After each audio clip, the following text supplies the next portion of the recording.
am going to talk about energy today and approaching it as personal energy sustainability. You know, we try to do this with our homes, with our input and output of trash and things, but the same thing can be said for our personal energy. So first we have to talk about energy, and then I'll talk about sustainability. And I'll stop every once in a while, and you can ask your questions or you can wait. This is called Energy, a Sufi Point of View, Personal Energy Sustainability, and we have to define what energy is first. So scientists define energy as the ability to do work. Now, the brain has an output of 20 watts, and it consumes 20% of our body's energy. This covers all of our thinking, and we use machines and muscles to move, transform things. We turn bricks into houses. We mine from tunnels, and we turn that we heat that up, and we turn it into a mold, and from the mold it turns into metal and into bridges and apartment buildings and all kinds of constructions. So all this life and all these resources are from the collision of massive energy of several stars banging together over billions of years. So we're here because of the energy of creation. And whether your view is scientific or faith-based, we are here, and we will never have enough information or illumination to see or understand how our little life fits into the big picture. As humans, we're limited in every possible way except maybe for love and surrender. We are targets from infinite array of sources. We may be burgled, mugged, caught in a tornado or a car accident. Our parents and loved ones will die. We're going to get hurt. There will be pain and there will be joy. You know, so how do we choose to use pain? Well, we can turn the experience into something valuable, or we can turn over and play the victim. We know so very, very little. Our onboard computer brain only has what we've put into it. And to be honest, there's more information outside than there is in the little gray matter. We can't comprehend the whole circus because our brains would probably explode. And that would be messy, and who's going to mop that up? But what we can do is learn how to listen with our heart instead.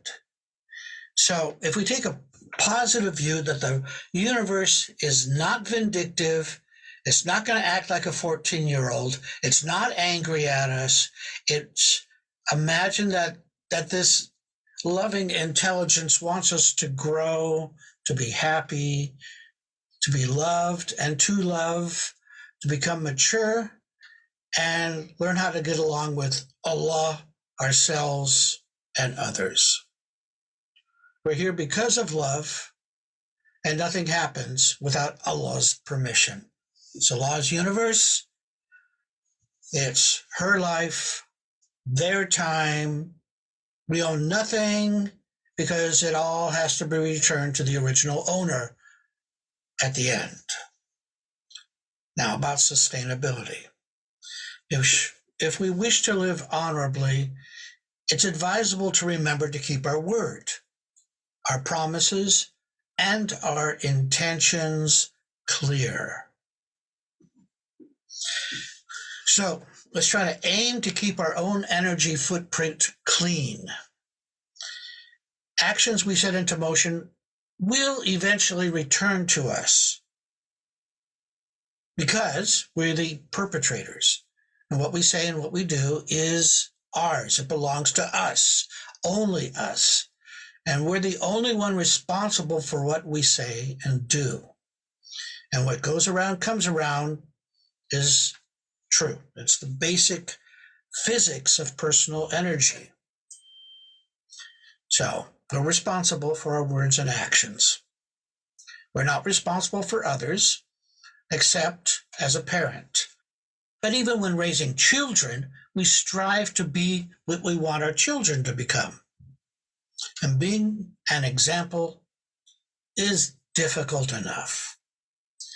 To show what we want, we choose to look out for our reactions, acknowledging when we recognize our biases, our nafs, traumas, and habits. It's not our job to point those facets out to others, nor are we meant to solve each other's problems unless you're a friend and they're asking for help, or it's your family, or your job is a qualified therapist. Questions here? Shall I continue? Yeah? Okay. So each person we meet brings their own energy into the room. Now, it's not ours, nor our responsibility to change it. We are responsible for how we react. So if Abner comes in, storming in about and yelling about his boss, well, that's not our boss. And the lesson being taught to Abner is not our lesson. So he's either open to learning the lesson, not our job, or he's not. He may assume the victim position. That's his choice. And what we can choose to do is remain centered, listen with our heart to his complaints, or we can leave the room. But the most important thing is, what does your heart say?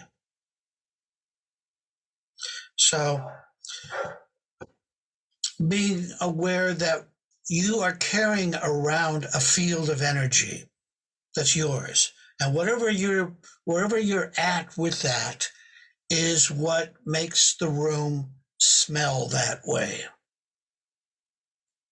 Now, we don't perceive it as smell, but we perceive it a little more subtly. We can still feel it. We can still feel when somebody is anxious, fearful, nervous, shy, introverted, extroverted, wants attention. So we can see it in others. It's easier to see it in others than in our own self. Okay, comments, questions? Yes, Amina, go ahead. Okay, I find that it's very hard not to react sometimes to a person who's overly anxious. And my natural instinct is to tell them it's okay to calm down. And I think that triggers in me growing up where, I had to ground myself with, my parents one of my parents who was super anxious. So I find that, I'm very sensitive when people are anxious, and I can read that energy. So and I walk away feeling from that, and sometimes, like I feed that energy, and I can't kind of, I get stuck in, it's like, should I not have said anything? Should I have walked away? But so even though I try to say it's okay, I do react to that. And I find that hard not to react to that. Right. I know what you mean. I had it worse. I would become whatever the energy was. When somebody walked into the room, I would actually become that person. I had no boundaries whatsoever. I would just mutate into being with that person and kind of like yeah. jam with that person from their emotional point of view.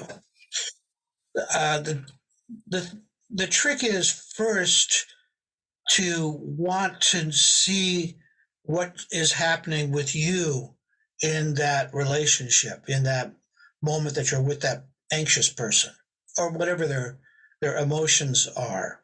So my suggestion and a way that I was able to overcome that was just to observe, to be a witness to what was happening without acting, without without any reaction or anything, but to kind of what we've talked about before is get off the stage and go sit in the audience.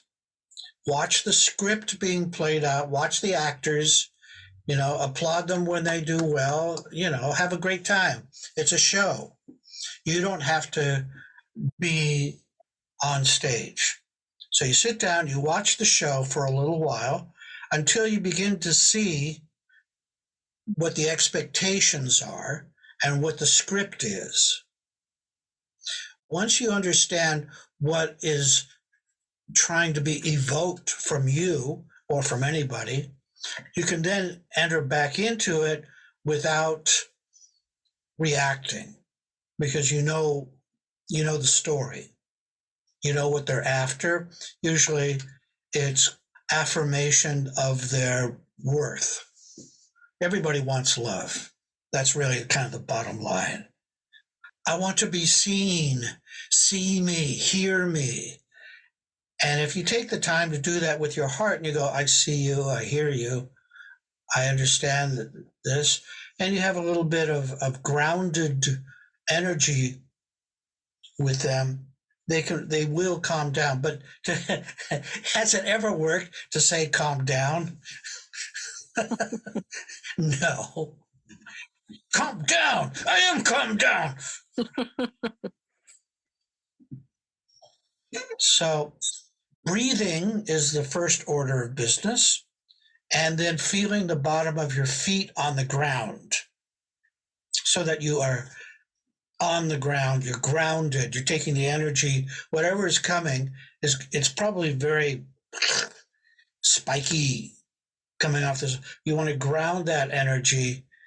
You want to breathe in your own time, in your own space, and assess what the situation is. You don't have to react. Don't react. If you do react, don't show anything. Just be neutral. This is why I think poker is an excellent teacher for Sufis. You've got something in your hand, you just don't want to give it away right now. You don't want any tells.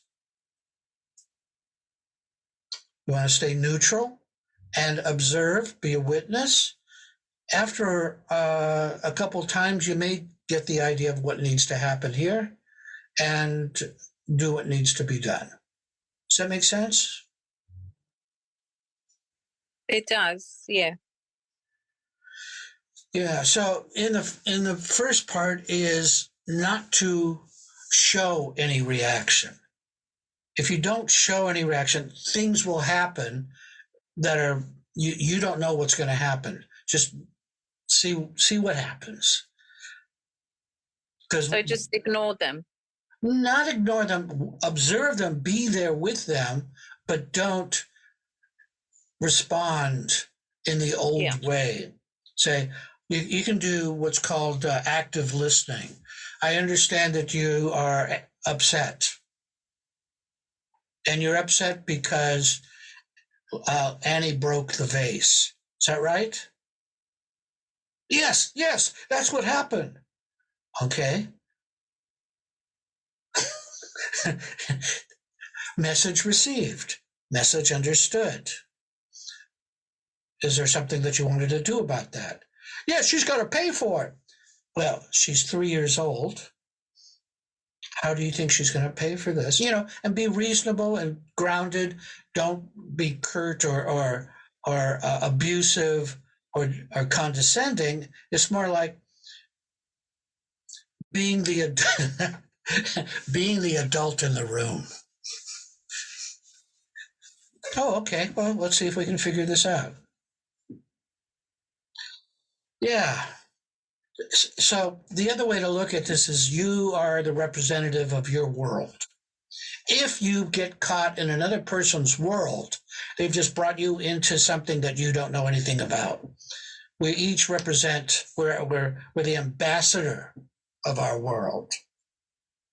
So essentially, we all have diplomatic immunity up to a certain point.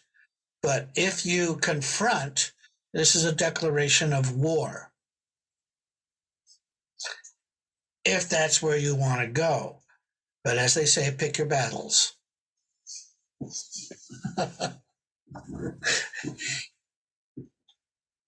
Okay? Yes, makes sense. Yeah. So backing, in other words, you want to stop the old reactions by just stepping back out of the scene and observe and witness. And I guess in my case, that cue would be when I start feeling these emotions rise in me, instead of reacting, just need to observe them and say, oh, no, like just observe, don't react, don't say anything. That's right. Now, the work outside of that is on that reaction, away from that person, so you can examine that reaction and ask, why is this happening? There's some kind of nut, some kind of energy stored there that this person sets off. What is that? And then you begin the nafs determination of how to resolve that problem. Now, it could be what's the best strategy to get rid of it?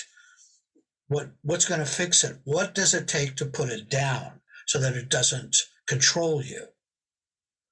Question for you, Sheikh. I just put myself back on mute. Sorry. What you just said there about afterwards, you had a reaction. Have a look at that.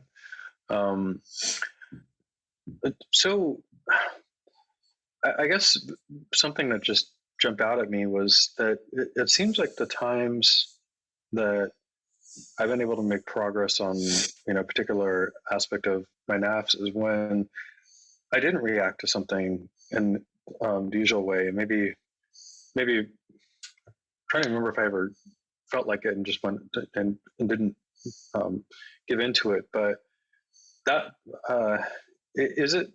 So sorry, just bear with me for a second here. So before you were talking about what comes around goes around, is me reacting to someone or something, some situation, an example of what comes around goes around in the sort of the negative sense, where I won't sort of get the opportunity when I'm reflecting on it offline to actually make progress.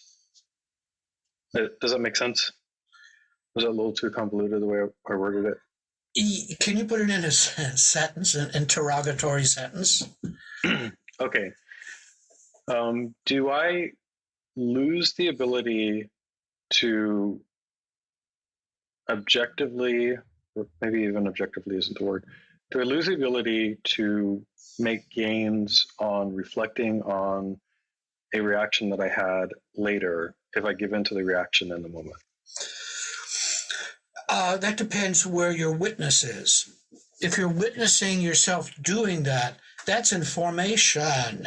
That's, in talking about the art of war, because we're at war with our nafs. In Lao Tzu's idea about art of war, you first have to send a spy in to figure out what's going on in the tents of this enemy. If you find yourself reacting, you can then afterwards go back and go, I was reacting about that. Then you can begin to source out where that comes from. I mean, sometimes it's kind of like it's just a surprise to find yourself reacting. You go, I didn't know I had anything connected with that, but that's information. It's just data. So you take that at later, put it on the workbench, as it were, and take it apart and see where did it come from? What is the source? And then once you figure out where the source is, it came from something that happened on a camping trip with my parents, maybe, whatever, wherever it came from, and then go, that was that moment that this and this and this happened,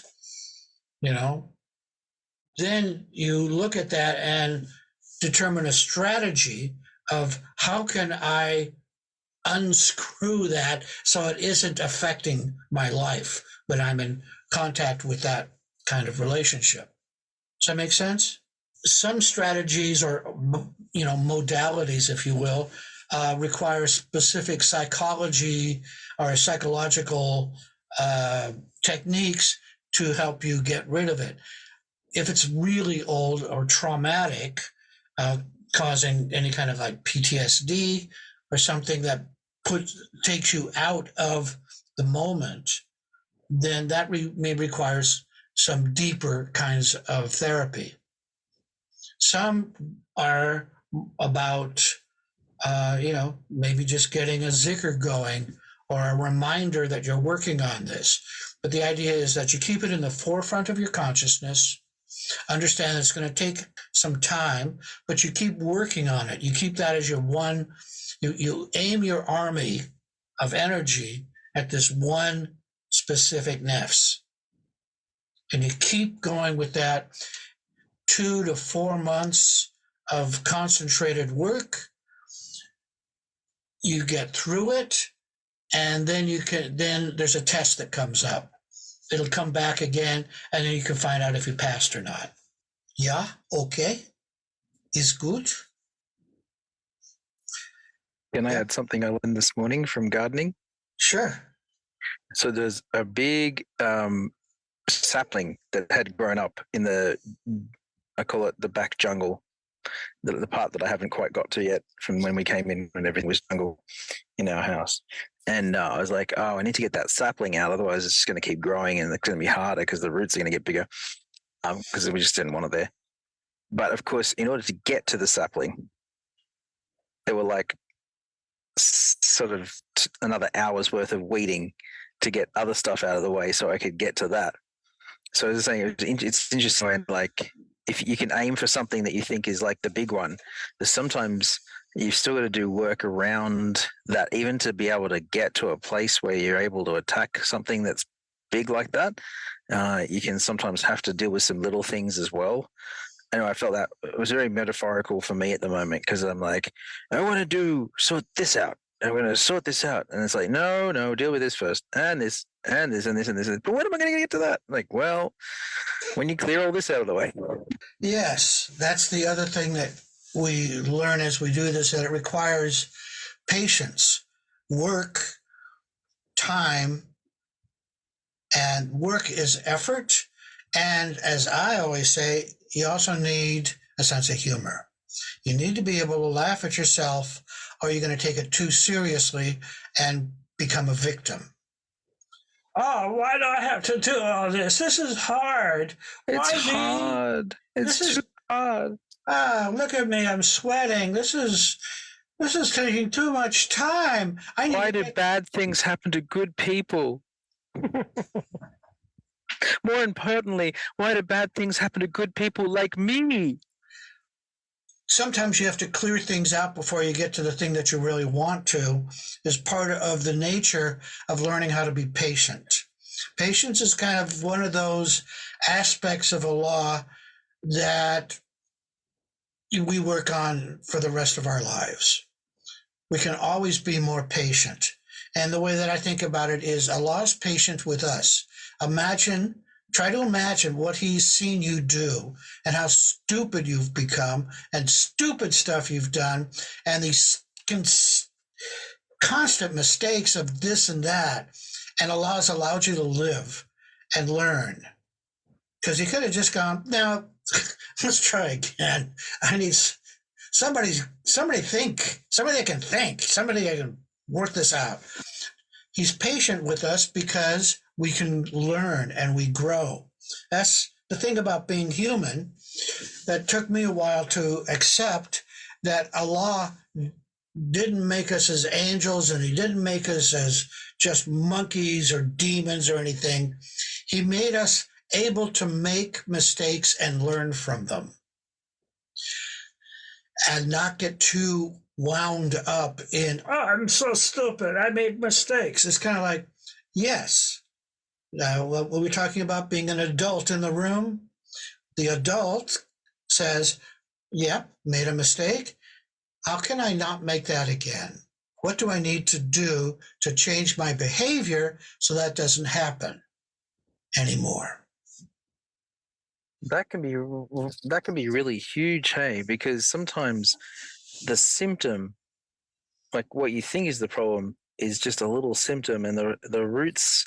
As I look at a behavior that I'd like to change, but then I realize in order to change that behavior, I almost have to change my whole lens that I view life through, a whole heap of habits that lead up to that behavior, a whole heap of coping strategies, and all these other things. Like that's just the very tip of a very big iceberg that might need shifting. And then it's like, wow, okay. Yeah, and if you think of it in a even more meta sense of the 7 maqams, of shifting your perspective from first, it's all about me, and then it's all about not me, and then it's all about some me and not me, and it's a balance, and then changes to like learning how to flow a little better, and then learning, all these different aspects. So within one perspective, you can have these steps that will start shifting your attitude toward life until you come to this big step that puts you over into, okay, now we're in a new perspective. It's a new environment. It's a new way of perceiving, and the capacity of understanding it has changed. Yeah. So it gets easier. Kind of.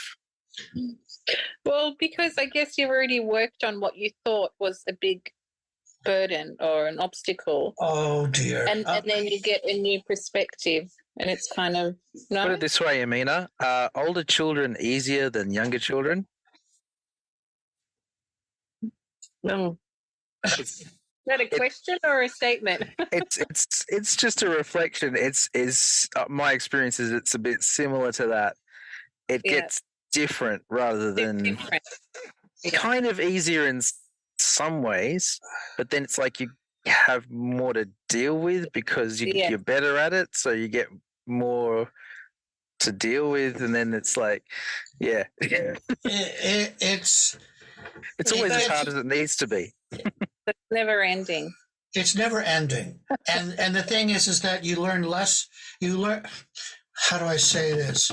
You learn less and less, or you learn, less and less.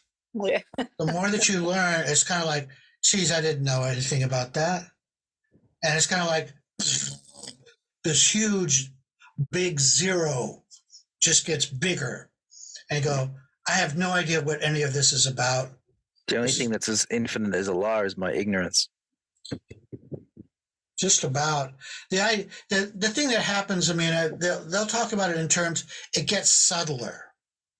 And sometimes so subtle that unless you realize that I have no knowledge and my knowledge is so spotty, that it keeps you humble, it keeps you patient, and like I said, it helps to have a good sense of humor here, because you're going to screw up still.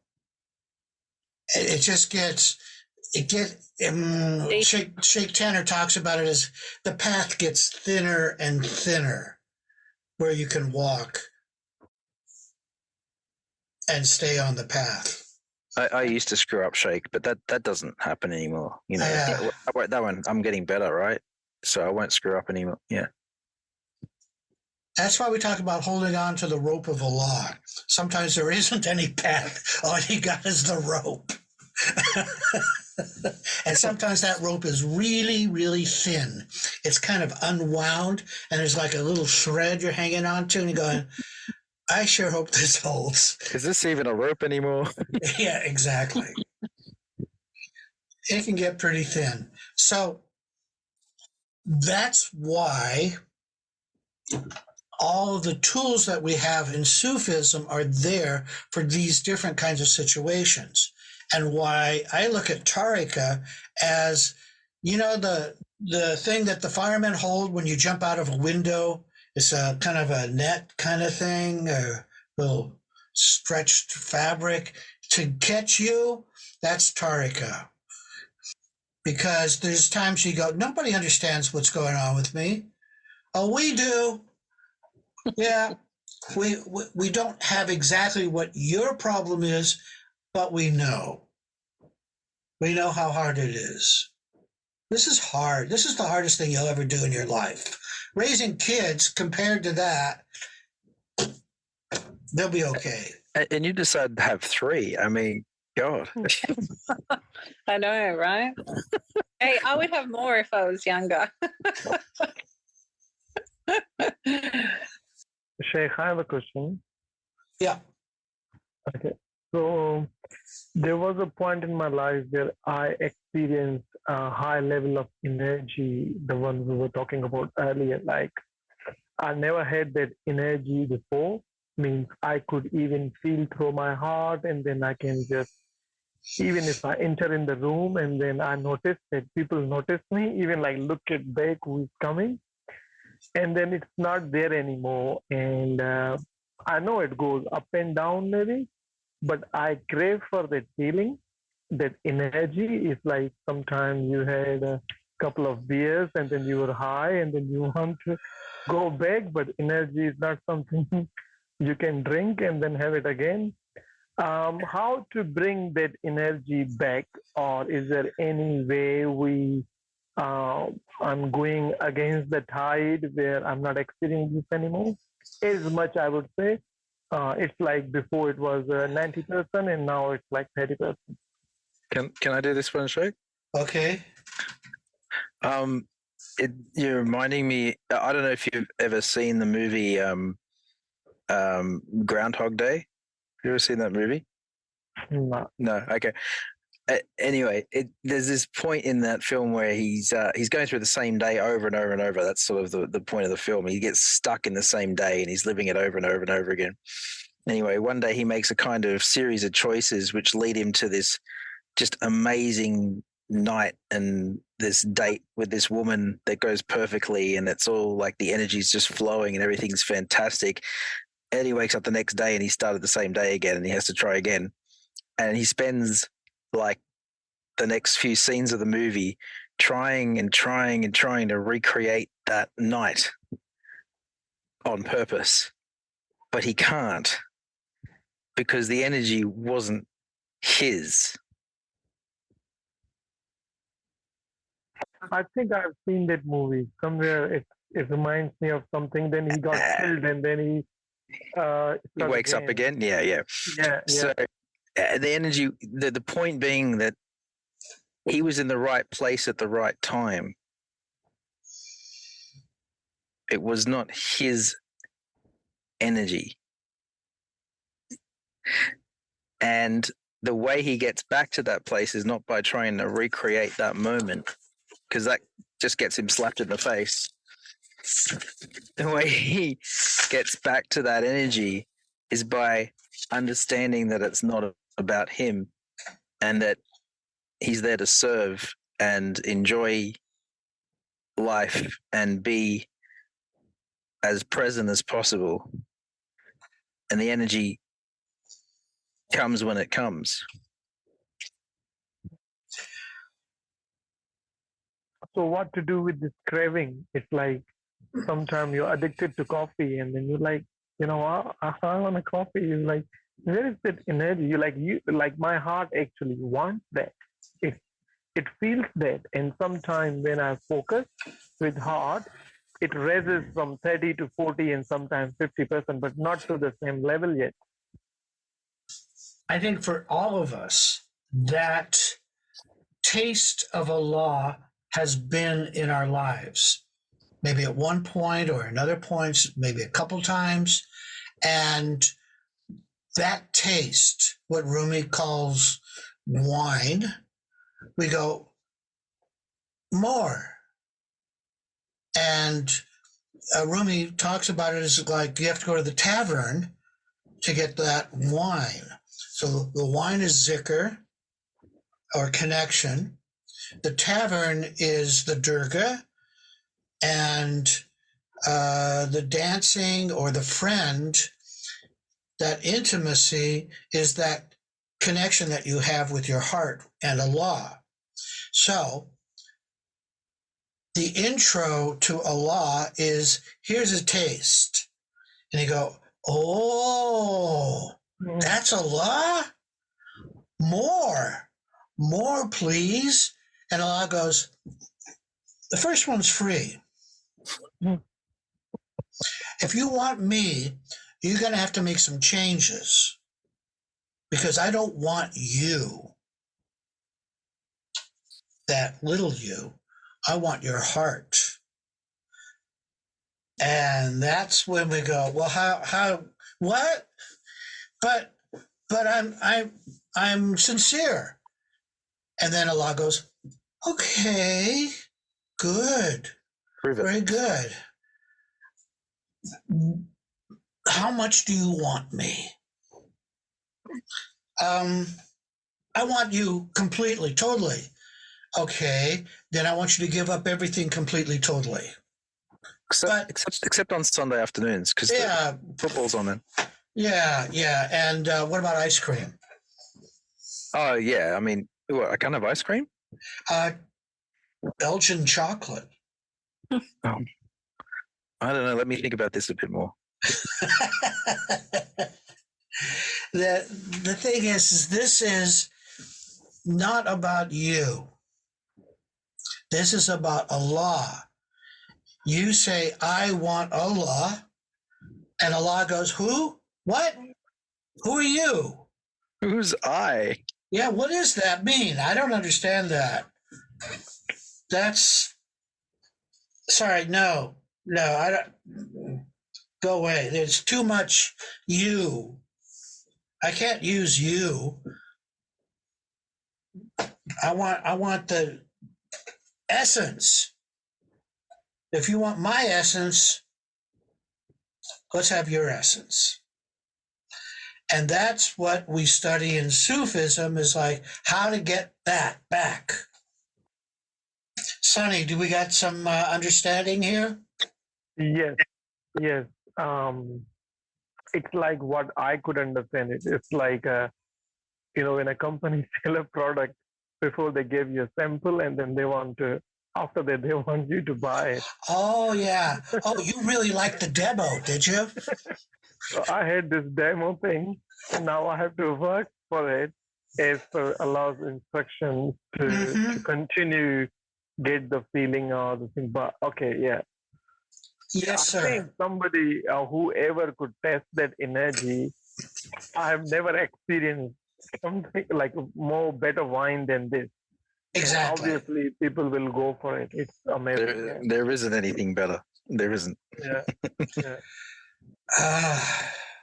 What can I say? We all try and get to that place, and that's why we do zikr, adab, rabita, and work and fight our nafs. The nafs are kind of like holding up an umbrella against Allah's barakah. Like, oh, that's just too much blessings. No thanks. That's just too much. I'm so used to being under my umbrella and protected. Please, no more blessings. And it's just a habit. I'm used to having an umbrella. And you're asking me to put away my umbrella. Well, that's just too much. Yeah, I think what you just said is so true that, I know how I can get to the God. to get that feeling. But I put that nerves and I said, no, that's too much, too big for me. I can't do it. Yeah, true. And that's and what it takes is what I talked about last time, which is the spiritual warrior. You have to realize that you are facing the greatest enemy in the universe. That enemy will not stop just because you want him to.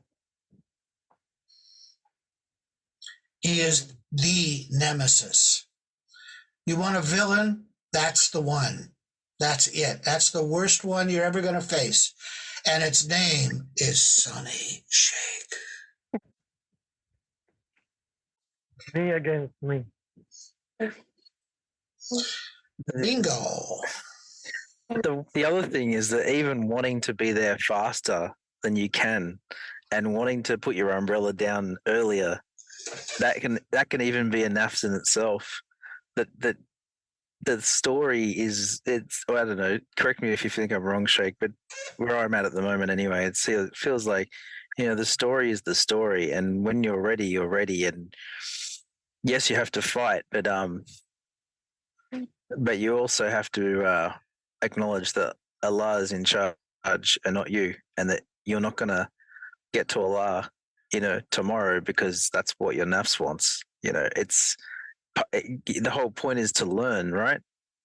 And part of that is understanding why you're fighting your nafs and what it means, and understanding what that battle's all about. So I don't know if it can be a quick fix, like just get to Allah tomorrow kind of thing, because it doesn't seem to work that way.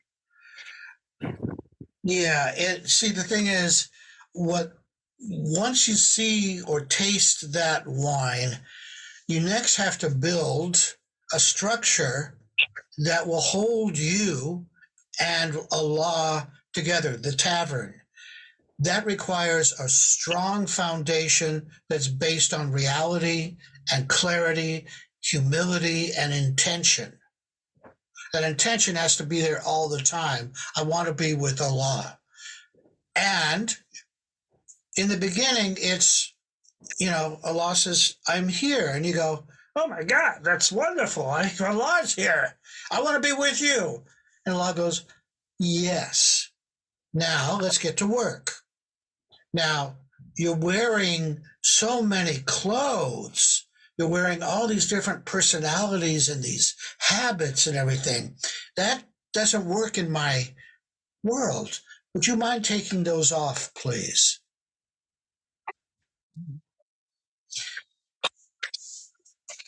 And that takes the rest of your life, because you think, okay, well, I've taken off my robe. Yeah, but there's still you that thinks that it's your robe. It's not my robe? No, you don't own anything. What? But I've got a nice car. I have a couple cars. I am rich in cars. Oh, those aren't mine, are they? What? And all of this is like messing with when your 2-year-old steals the keys, they're not. All this wiring has to change. This is old stuff, and it takes time and effort, and like I say, a sense of humor to be able to rewire your brain to understand the whole business is Allah's, not yours. That's the truth, man. And that whole process is Sufism. Using the tools that we have, like I said, zikr, adab, rabita, intention, sincerity, focus, and patience. Comments, questions? Is that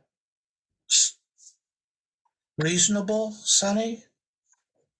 Yeah, to be honest with you, I can relate to everything you have said. Everything, word by word, I can relate to it and I understand what you mean. It's actually very helpful when I'm not thinking of my own and try to understand it, but when somebody who's experienced like you, who repeats in front of me, it makes more sense. And it's like, oh, okay, this is what's actually happening. I can see the full picture. Yeah. Yeah, been there. Yeah. Good. Yeah. That's why we have a shake. Okay, yeah. Rakaya. I was just thinking when Moo was talking before about trying to get there closer. Trying to get there quicker to get back to the Allah, the energy connection that you had before. I was just thinking it's like driving where you've got speed limits. Even if in the moment you think, and your nafs always thinks, oh, if I go just that little bit faster, I'll get there quicker, right? It's like it makes a fraction of a minute difference. It really doesn't change anything. But just goes, no. If we go there quicker, like if we get there quicker, then it'll be fine and we'll get there on time and we'll do it all right and everything. It's like, no, because no matter how much faster you go, you're going to make like a minute or two difference. It's not going to matter at all. And B, you might have the cops around and go, oh yeah, he's a fine. It's not going to help. You've got to do things in your own time, in Allah's time, and be respectful of that. You'll get there. It's just you've got to realize that it's Allah's time that you're doing it in. Yes, who gets there? And Exactly. And the answer is who gets there? Okay, Sheikh, I have one more quick question. Yeah. Okay. Now, the Rumi says your heart knows the direction, knows the way, run in that direction. Right? And in my case, at least, I know what's the direction.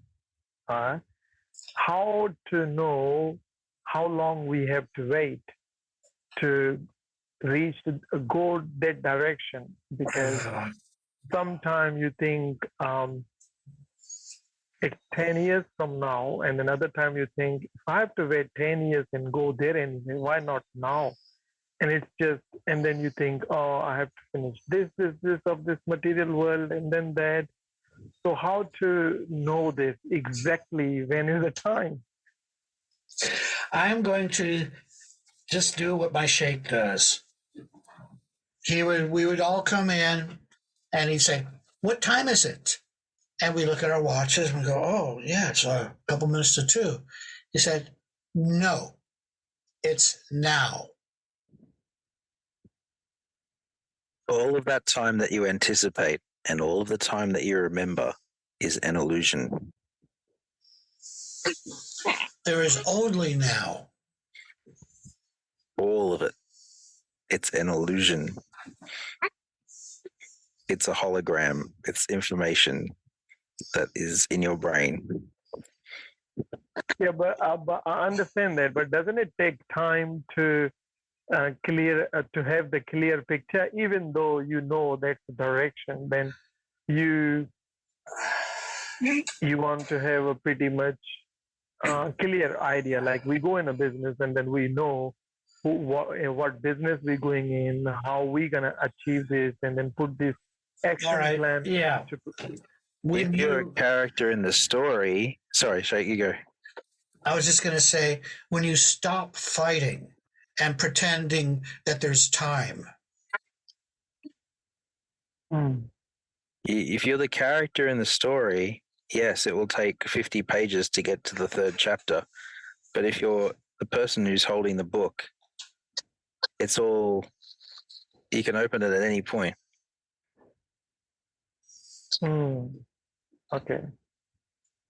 What part are you playing the character, or are you with Allah? Whose time is it? The things that have to happen in the right way if you stay enough out of the way. Like, okay, the story of the boy and the butterfly. Very quick story. This boy's given a caterpillar to watch, He loves it. He feeds it every day, keeps it in the jar, just watches it and has a great time watching it. Then the chrysalis begins to build. So on the branch, the caterpillar starts spinning the chrysalis and then finally goes inside, and several weeks pass. It begins to wiggle. The boy thinks, I will help it. So he gets out his sharp knife and a pair of scissors and cuts away the chrysalis. The butterfly falls out, wobbles a little bit trying to move its wings, and dies. The butterfly needed the chrysalis to be hard so it could build up the muscles for it to fly,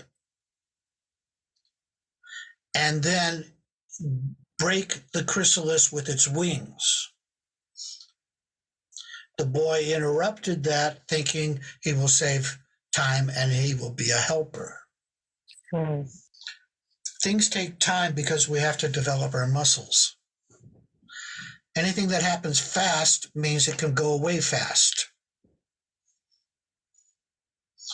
That's why things have to be built on a foundation that's strong, sturdy, and reliable.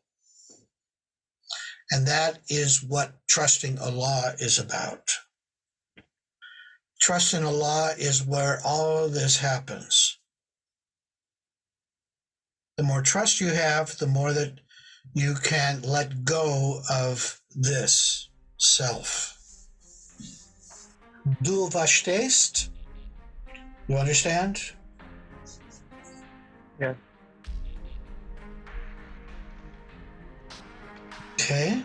Good questions. Really good stuff. A lot to think about. Bismillahirrahmanirrahim. Bismillahirrahmanirrahim. Alhamdulillah Rabbil Alameen Rahman Rahim Maliki Yawmiddin. Iyyaka na'budu wa iyyaka nasta'in. Ihdina sirata mustaqim. Sirata allazina an'amta alayhim. Ghayril maghdubi alayhim waladdallin.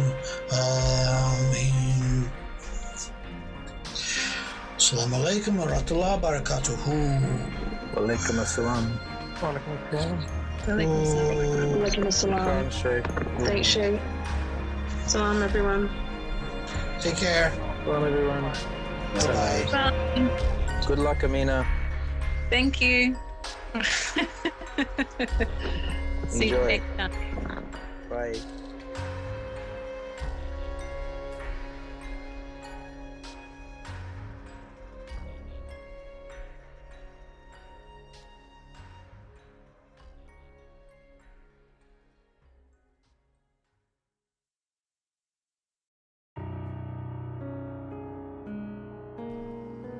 Assalamu alaikum, Marids, seekers, curious, and interested listeners. We appreciate you and are happy to share our Sufi message.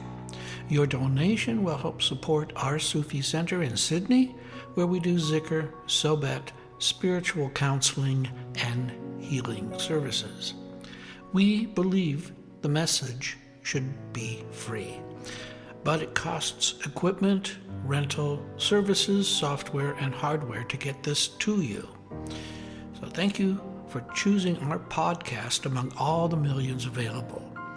If you go to our website, AnsariSufiOrder.org, you will be able to donate through PayPal whatever you think this information is worth to you. Blessings and love, the Australian Ansari Sufi Order.